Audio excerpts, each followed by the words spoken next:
नौ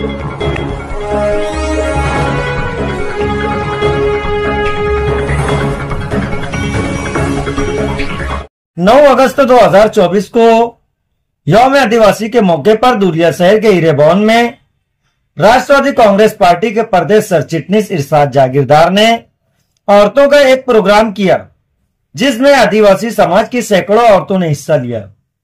इस प्रोग्राम में आदिवासी गीतों पर रक्स भी किया गया। प्रोग्राम में इरशाद जागीरदार ने अपनी तकरीर में जंग आजादी में आदिवासी समाज की कुर्बानियां गिनाई और आदिवासी समाज से वादा किया कि वो धुलिया शहर में उन आदिवासी रहनुमाओं के पुतले अपने खर्चे से लगवाएंगे जिन्होंने आजादी की लड़ाई में हिस्सा लिया था और अपनी जान माल की कुर्बानी दी थी। इरशाद जागीरदार के वादा करने के बाद आदिवासी समाज के लोग खुश होकर इरशाद जागीरदार का शानदार तरीके से इस्तकबाल किया। प्रोग्राम के वक्त राष्ट्रवादी कांग्रेस पार्टी के प्रदेश सर चिटनीस इरशाद जागीरदार, कैलाश चौधरी, जया साळुंके, गणेश धुलेकर, महेंद्र सिरसाट, रविंद्र आगवा, एजाज शेख, शोएब शेख, राहुल पवार, समीर खान, आरिफ काटिक, मुजाहिद काटिक, फरजाना शाह, वंदना केदार के अलावा बड़ी तादाद में पार्टी के पदाधिकारी व कार्यकर्ता के अलावा आदिवासी समाज की औरतें मौजूद थी। प्रश्न विचारितो आणि ते प्रश्नाचं ज्यांनी खरं उत्तर दिलं तर त्याला आम्ही एक बक्षीस जाहीर करणार आहे। तर सर्वांनी शांतता ठेवावी। एक प्रश्नाचं जे सर्वप्रथम हात वर करून उत्तर देईल त्याला आम्ही एक बक्षीस जाहीर करणार आहे। तर मला या ठिकाणी आपण आदिवासी समाजातून येतो, आपण आदिवासी समाजाचं प्रतिनिधित्व करतो, तर मला हे सांगा की जागतिक आदिवासी दिन हे कोणी जाहीर केलं? कोणी जाहीर केलं? बघा, हे आपल्या समाजाची दुर्दैव आहे की जे देशातले सगळे देश असतात जगातले, त्यांचं एक प्रमुख असतं ते संयुक्त राष्ट्र असतं। सरकारांचं सरकार म्हणजे संयुक्त राष्ट्र आणि ते संयुक्त राष्ट्राने 1994 साली जागतिक आदिवासी दिवस हे जाहीर केलं। तर म्हणजे आदिवासी समाजाला महत्व द्यायचं जगातल्या सरकारने केलं, भारतातले जे जगातल्या सरकारने हे आपल्यासाठी अभिमानाची बाब आहे आणि त्यामुळे आज आपण 9 ऑगस्टला जागतिक आदिवासी दिवस साजरा करतो। हे आपल्या समाजापर्यंत आपण कुठेतरी आपण पोहोचायला कमी पडतो आणि हे कमी पडल्यामुळे आपला समाज नेहमी आपले आदर्श भगवान एकलव्य जे त्यागाचं प्रतीक आहे, तंट्यात भील जे समाजसेवेचं प्रतीक आहे आणि बिरसा मुंडा जे संघर्षाचं प्रतीक आहे, या तिन्ही गोष्टींपासून आपला समाज लांब जाऊ राहिला। आपल्याला आपल्या समाजाचा इतिहास माहित नाही पडत आणि त्यामुळे आपला समाज भरकटत जातो आणि एक अशी परिस्थिती देशात निर्माण होती की आपल्या समाजाला चांगलं नेतृत्व भेटत नाही।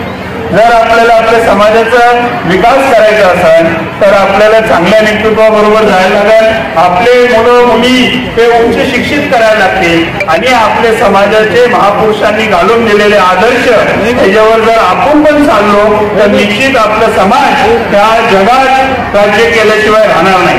आज मला हे आनंद होतोय की जागतिक आदिवासी दिवस जगातले 15-20 देशांमध्ये साजरा होतोय। ब्राझील मध्ये साजरा होतोय, कॅनडा मध्ये साजरा होतोय, तायवान मध्ये साजरा होतोय, अनेक देशांमध्ये जागतिक आदिवासी दिवस ज्या ज्या देशांमध्ये आदिवासी आहे त्या त्या देशांमध्ये आदिवासी दिवस साजरा होतो। आणि हे मला एक सांगायचं की एक मोठ गैरसमज आहे की आदिवासी फक्त भारतात आहे। आदिवासी भारतात नाहीये, जगातले 160 देशांमध्ये 120 देशांमध्ये आदिवासी। म्हणजे लोक म्हणतात सौदी अरब फक्त इस्लाम आहे पण तिथं पण आदिवासी। तर ही गोष्ट आपल्याला समजून घ्यायला लागणार आहे की आपण फक्त भारतापुरते नाहीये, आपण जगावर राज्य करणारा समाज आहे आणि आपल्याला आपल्या समाजाला दिशा द्यायला पाहिजे। आज काय होते की लोकांच्या भावनांशी खेळलं जाते, लोकांना खोटे आश्वासन दाखवले जातात आणि या खोट्या आश्वासनावर काही लोक सत्तेचे खुर्चीवर बसतात आणि मग गाड्या घेतात, घोडे घेतात, बंगले बांधतात, हे करतात आणि आपली दुरावस्था करतात। ते थांबवण्यासाठी आपल्याला विचारपूर्वक येणाऱ्या निवडणुकीमध्ये विचारपूर्वक निर्णय घ्यायला लागत आणि चांगल्या लोकांना संधी द्यायला लागत। आपल्याला सांगू इच्छितो की मी राष्ट्रवादी काँग्रेस पार्टीचा शहर अध्यक्ष, मी इर्शादबाईच्या संपर्कात 14 वर्षापूर्वी आलो आणि इर्शादबाईची माझी इतकी घट्ट मैत्री झाली त्या माणसामध्ये काय गुण आहे की त्या माणसाकडे माणूस असा खेचला जातो लवचिक मुलासारखा. बाईंबद्दल सांगू इच्छितो मी की बाई एकदम कोणाचंही काम असो ते पूर्णपणे प्रामाणिकपणे करण्याचा प्रयत्न करतात आणि ते काम मार्गी कसं लागेल त्याच्यासाठी आम्हा सर्वांना विश्वासात घेऊन आमच्या सर्वांवर जबाबदारी टाकून ती पेलण्याची ताकद पण आम्हाला देऊन हे काम कसं होईल याच्यासाठी 100% प्रयत्न करतात. मी तुम्हाला सर्वांना हात जोडून विनंती करतो की आपणही ईशाताईंवर विश्वास टाकावा आणि आपलं आणि आपल्या परिवारातलं आणि आपल्या गावातलं आपल्या गल्लीतलं एक मत जे आपण दान करतो त्या मताचं दान आपण या माणसाला करावं आणि महाराष्ट्राच्या विधानसभेमध्ये या व्यक्तीला पाठवून आपल्या धुळे शहराचं नाव रोशन करावं जेणेकरून हा माणूस पुढे काही आणखी काहीतरी करू शकेल. मी आपल्या समोर मी जास्त बोलत नाही पण मी आपल्या समोर आज बोलू इच्छितो की मी आपल्यातलाच एक झोपडपट्टी मधला राहणारा पोरगा आहे. माझं घर एकलगी मंदिराजवळ होतं आणि बाजूलाच नदीच्या पलीकडे बिलाटी होती आणि बिलाटीमध्ये दुधामध्ये जो परिसर होता त्या ठिकाणी जो आपला पारंपरिक व्यवसाय तो व्यवसाय माझ्या वडिलांचा पण होता आणि त्या व्यवसायानिमित्त मी आपल्या आदिवासी समाजाच्या लोकांमध्ये येथे जायचो लहानपणी तर मी लहानपणापासून आपल्या समाजाला फार जवळ ओळखतो. म्हणून मी आपल्याला विश्वास देतो की आपण या माणसावर विश्वास टाकून या माणसाला विधानसभेमध्ये पाठवा आपलं अमूल्य मत द्यावं अशी मी सर्वांना विनंती करतो. आणि यानंतर जेवणाचा आस्वाद आपल्याला घ्यायचा आहे. माता भगिनींना काय करू शकतो तर या भगिनींना एक भावाकडून जे सगळ्यांना अपेक्षित असते सगळ्या महिलांना अपेक्षित असतं का नाही आपल्या भावाकडून साडी मिळाली पाहिजे. साडी तुम्ही कोणाला नसे असते त्या महिलांचं जे आकर्षणाचं केंद्र असतं का आमच्या भावाकडून आमच्या माहेरच्या माणसाकडून एक साडी मिळाली पाहिजे.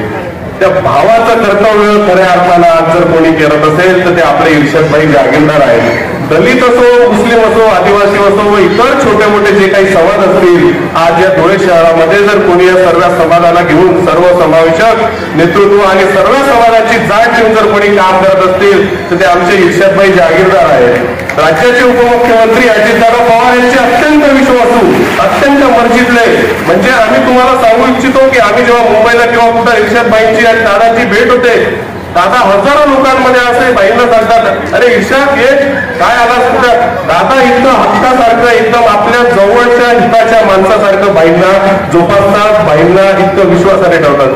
आता आपली जबाबदारी बनते का हा माणूस आपल्यासाठी इतका झटतोय राबतोय कष्ट करतोय. परदेशात उच्च शिक्षण घेतलं आहे 3 देशांमध्ये चांगल्या प्रकारचं शिक्षण घेतलं आहे. त्यांची पार्श्वभूमी खूप चांगली आहे. त्यांनी जर ठरवलं असतं त्यांचे शिक्षण त्यांचे उद्योगात ते मस्त राहिले असते. त्यांना हे काही सगळं करायची आवश्यकता नाही. पण मी माझ्या धुळेकर जनतेचं काहीतरी देणं लागतो. मी माझ्या समाजासाठी काहीतरी केलं पाहिजे. समाजातले उपेक्षित वंचित गोर गरीब या सगळ्यांसाठी मी काहीतरी काम केलं पाहिजे. त्या उद्देशाने इर्षदभाई जागीरदार आपल्याला धुळेकरांच्या सेवेसाठी रुजू झालेले आहे. आमचं राहणीमान आणि आमचा बुद्धी यांचा विकास व्हावा म्हणून जागतिक पातळीवर आदिवासी दिन मानवला जातो. मित्रांनो सांगताना होतो की आदिवासी संस्कृती फार मोठी चांगली संस्कृती आहे. या संस्कृतीमुळे अनेक परंपरा जपल्या जातात असा आमचा दिवस बनवला जातो. सांगताना आणखी आनंद होतो की येणाऱ्या रक्षाबंधन निमित्त तुम्ही तुमच्या भाऊ राखी बांधतात आणि भाऊ काहीतरी देणं लागतो. तर मला असं वाटतं की माया बहिणींना एक विनंती की या तुझ्याला गंजन आंबा वेगळ्या कोणी काही कामला नाही बडा अतिशय टेक आहे आणि टक्केवारी देणार म्हणून कामे विकास होईल.